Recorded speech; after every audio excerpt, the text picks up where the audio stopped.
Lídia Brito, seja bem-vinda, Lídia.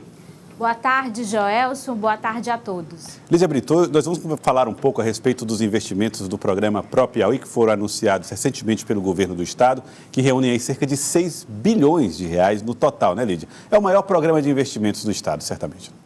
Certamente, Joelson, é o maior programa de investimentos em obras, em várias áreas, como educação, saúde, dos últimos anos no Piauí, né? O governador Wellington Dias já colocou, né, o desejo de que esses últimos anos de governo possam ser anos de muitas obras e de melhorias em áreas como a saúde e a educação. E esse programa ProPiauí fica à frente, né, desse projeto que foi elaborado pelo governador Wellington Dias. E nós vamos conversar agora, Lídia, eu quero convidar você a comigo participar dessa entrevista com o secretário Rafael Fonteles. Secretário, seja bem-vindo, boa tarde.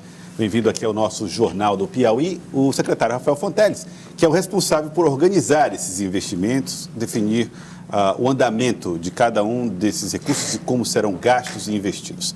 Secretário, antes de mais nada, boa tarde, seja bem-vindo. Boa tarde, Joelson, boa tarde, Lídia, boa tarde aos telespectadores da Cidade Verde. Prazer voltar aqui depois de um certo tempo em função da pandemia. Secretário Rafael, como é que está sendo a definição da ordem de investimentos desses 6 bilhões de reais? Bom, na realidade, Joelson, como foi colocado no preâmbulo, são 6 bilhões de reais que a gente pretende, que o governador Wellington Dias pretende alocar ao longo desses 3 anos. Parte já foi realizada nesse segundo semestre de 2020, estão em andamento alguns investimentos e teremos outra parte em 2021, concluindo tudo em 2022.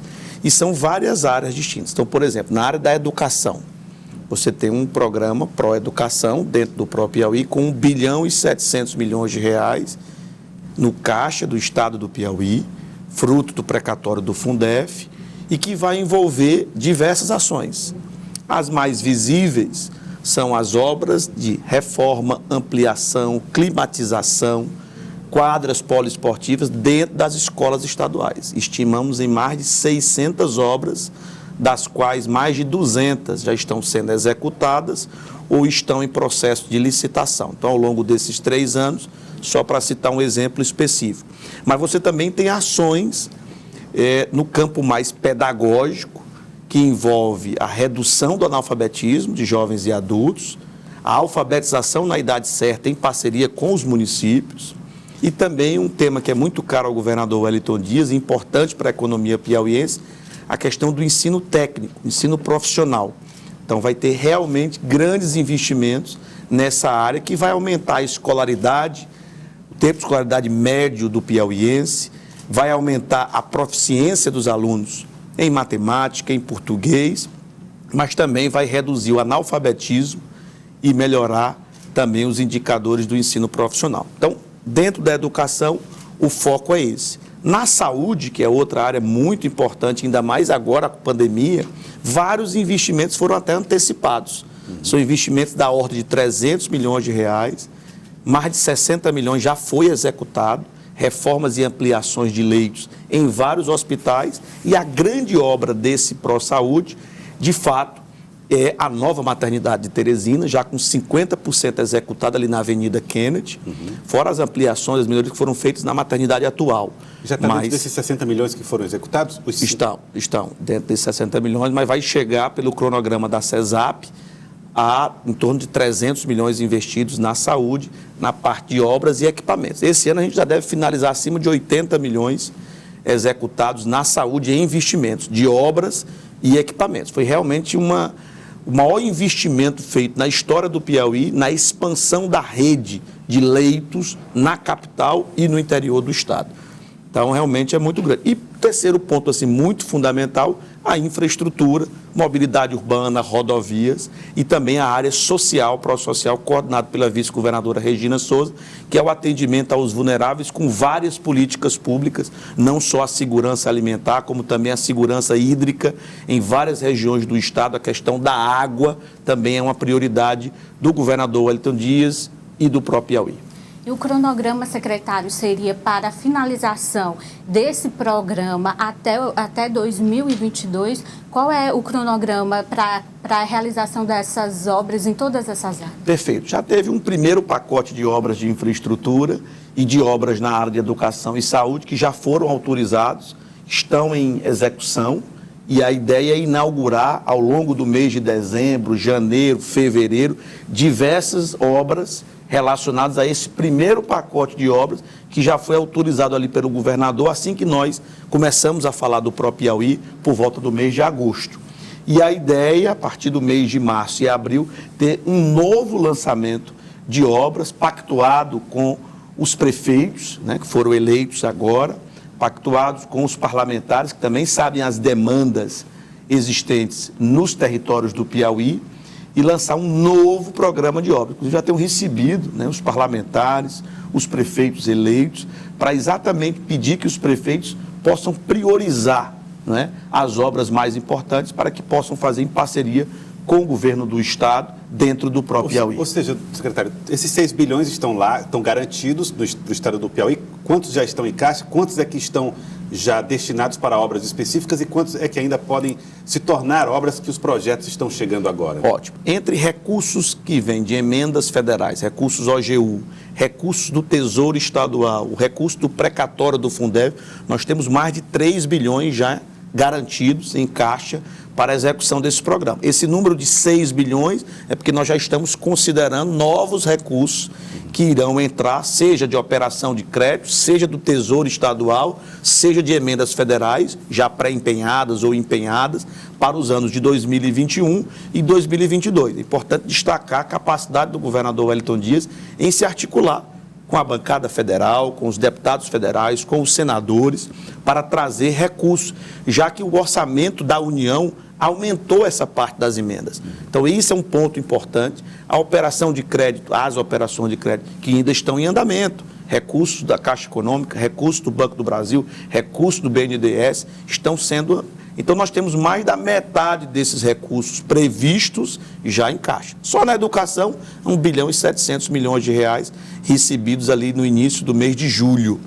Portanto, é uma meta de 6 bilhões, uma meta bem execuível, bem factível, e estamos muito confiantes em que, além de ter os recursos, iremos superar a burocracia normal, estatal, porque todo processo, toda obra requer uma série de preocupações, de processos licitatórios, de contratação, para obedecer à legislação com todo rigor. Então, além do desafio do recurso, que normalmente é o desafio maior, você ter os recursos para fazer essas obras, você também tem um desafio de execução, dado o conjunto de regras que ao longo do tempo foram sendo criados para garantir o bom uso do recurso público, que é devidamente fiscalizado pelos órgãos de controle.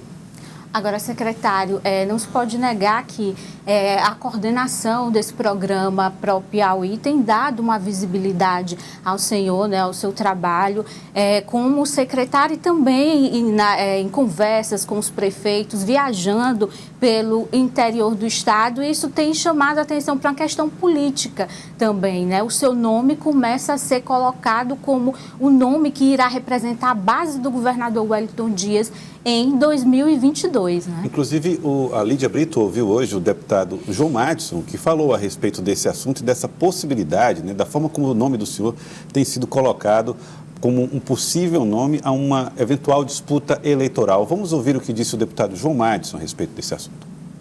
Nós temos uma coligação com o PT, né?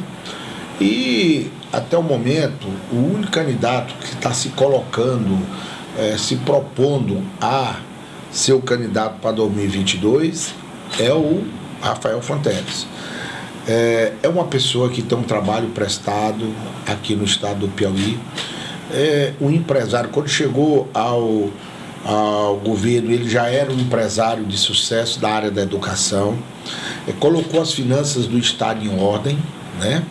E eu acho que ele tem todas as credenciais para ser candidato a governador. O que vai acontecer daqui para lá eu não sei, mas sei que o MDB com o PT estão unidos para 2022.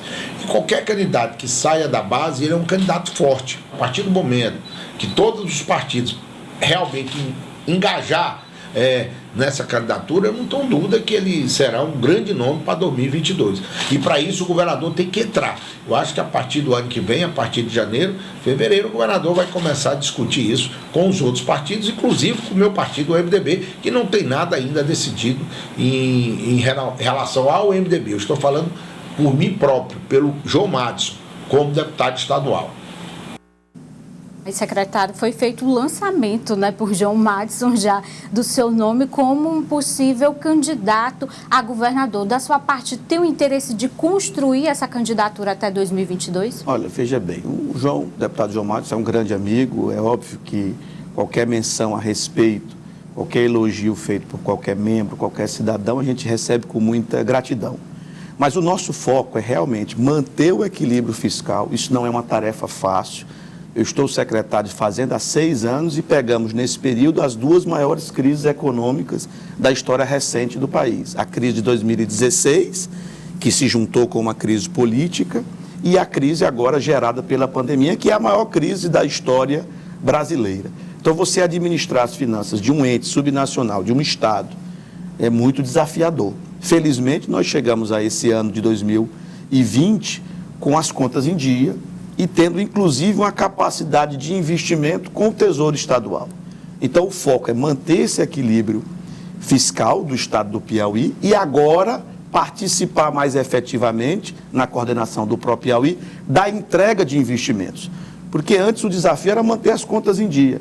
Agora que nós temos recursos para aplicar investimentos, o desafio é concretizar esses investimentos, fazer o bom uso, além de bom uso, um resultado efetivo para a população nessas mais diversas áreas que a gente citou. Então, é óbvio que quando você parte para uma área de investimentos, de entrega de resultado, começa a se suscitar essa questão política. Mas o foco, repito, é fazer realmente acontecer esse maior programa de investimentos, fazer uma prestação de contas quando 2022 chegar do governo, como um todo. Como eu sempre disse aqui, já disse algumas vezes, esse 4º mandato do governador Wellington Dias será o melhor dos 4 mandatos dele, não tenho dúvida, tanto pelo dever de casa feito, pela superação dos obstáculos que aconteceram em função da crise, como pela sustentação dos investimentos, mesmo no tempo de pandemia.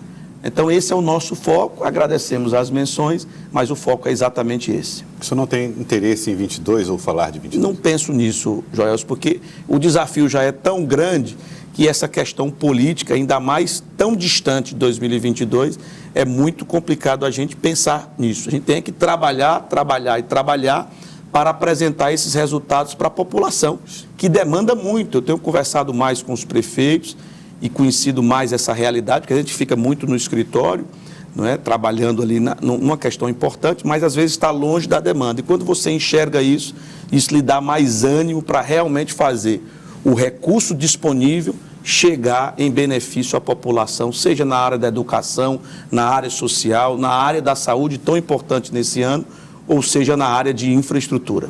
Mas, secretário, nos bastidores o seu nome é colocado não só por João Madison, né, e algumas lideranças da base do governador Wellington Dias chegam a falar até na possibilidade do senhor trocar de partido, né? Hoje o senhor é filiado ao Partido dos Trabalhadores, a possibilidade do senhor se filiar ao MDB e ser esse candidato pelo MDB. Como eu estou dizendo, eu sou filiado ao Partido dos Trabalhadores, tenho muito orgulho da história que vem desde o meu pai, que é praticamente um fundador do partido.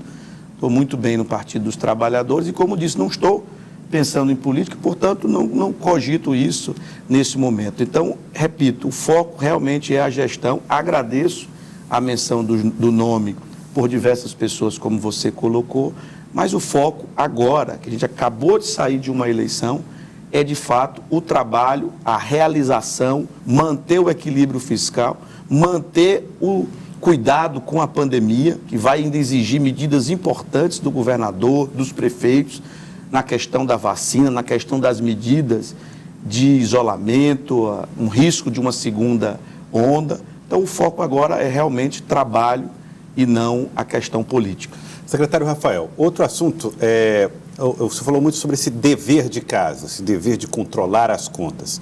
O Estado do Piauí, durante um período, precisou revisar contratos, reduzir gastos, e vinha nesse esforço antes mesmo da pandemia. De repente veio a pandemia e fez com que o cinto apertasse um pouco mais. Passado esse ano, já estamos chegando no final, o senhor acredita que nós estamos livres dos riscos maiores provocados por essa falta de recursos para cobrir todos os gastos? Superamos isso? A etapa já é outra com o próprio Piauí? Ainda há necessidade de apertar o cinto e riscos eventuais? Olha, a questão do equilíbrio fiscal, a preocupação com o equilíbrio fiscal tem que ser algo constante, Joelson.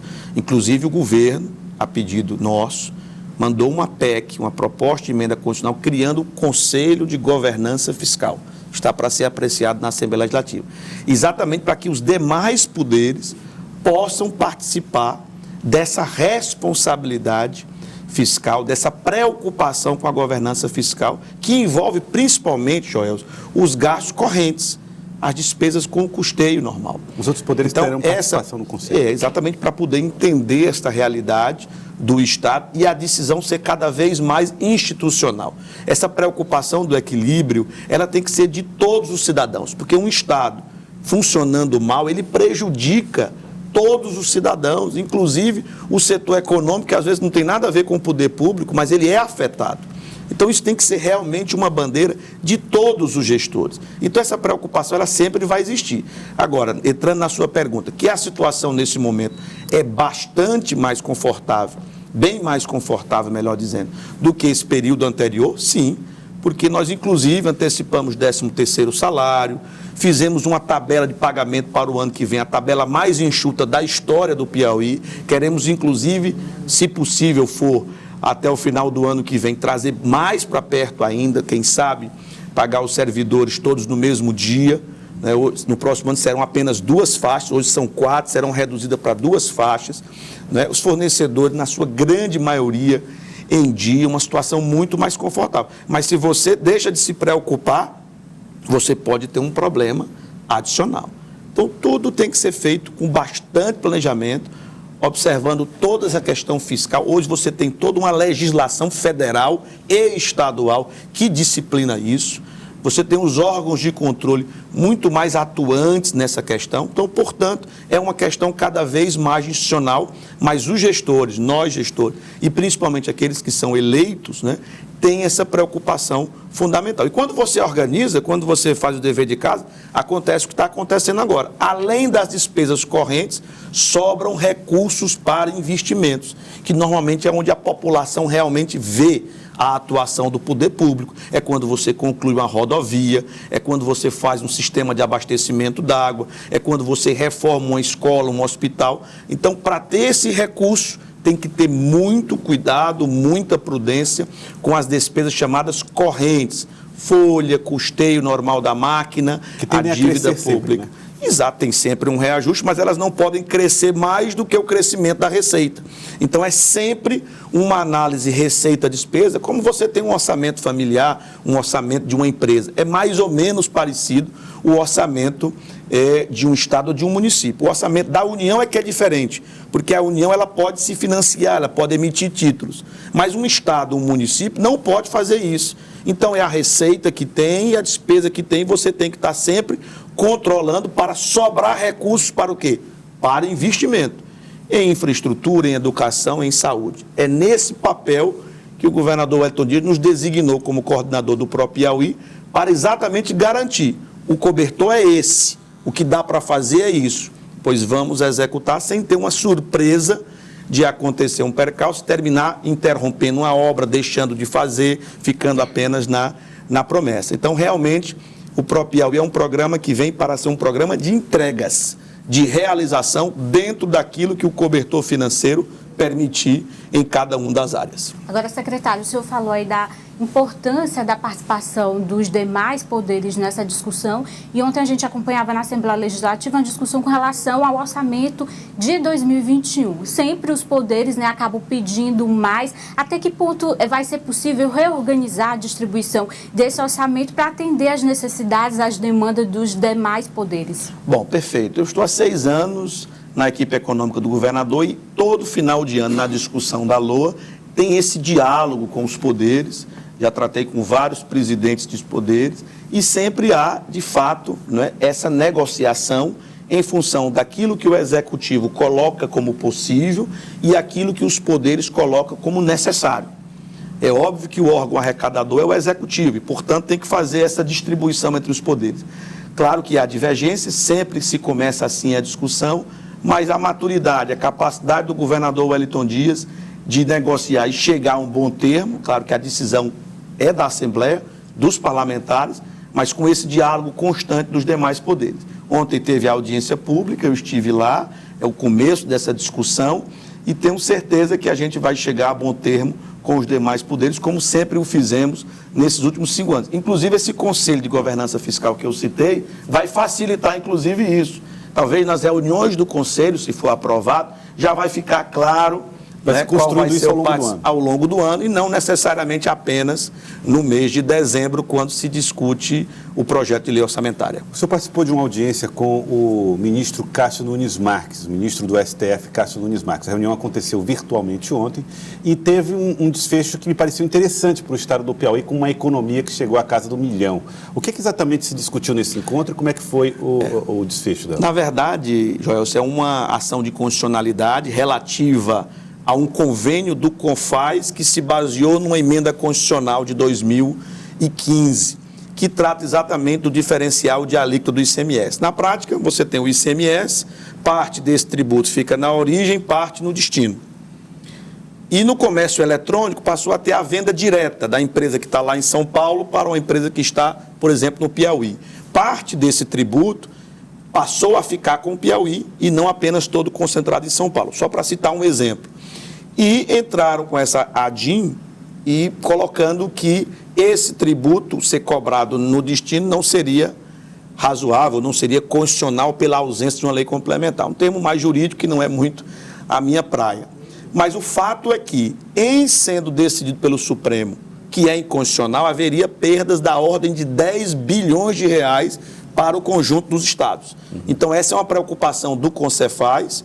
O ministro Nunes Marques, querido piauiense, recém-empossado no Supremo Tribunal Federal, pediu vista desse processo, que já tinha o voto do ministro Marco Aurélio e do ministro Dias Toffoli, e nós fizemos um apelo no sentido de considerar essas perdas na análise dessa matéria e que, se fosse possível, né, dado que a questão é meramente uma lei complementar, que fosse dado o tempo disponível para que a gente pudesse articular, junto com os governadores e o Congresso Nacional, a lei complementar para resolver um problema, na nossa visão, processual, não de mérito, porque a emenda constitucional é muito clara.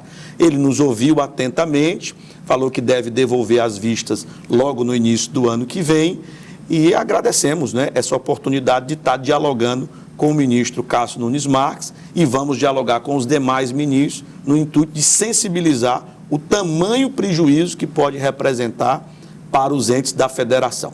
Interessante, chama até atenção para isso, né? Um piauiense presidindo a CONCEFAS, né, que é o Conselho de Secretarias de Fazenda do Brasil inteiro, e um ministro do Supremo, também piauiense, dialogando sobre uma questão que vai envolver não só o Piauí, mas todo o país. Isso chama muita atenção. É muito interessante que os piauienses estejam, não é, ocupando pelos seus méritos, né, esses espaços importantes na discussão do federalismo. Ou seja, o Piauí cada vez mais protagonista, né, nessas discussões, seja no judiciário, no âmbito político, não é, e no âmbito administrativo. Isso é muito interessante para o estado do Piauí. Secretário, eu queria agradecer a presença do senhor aqui conosco. Muito obrigado pela participação aqui no Jornal do Piauí de hoje. Eu que agradeço, Joelson, Lídia, uma boa tarde a todos.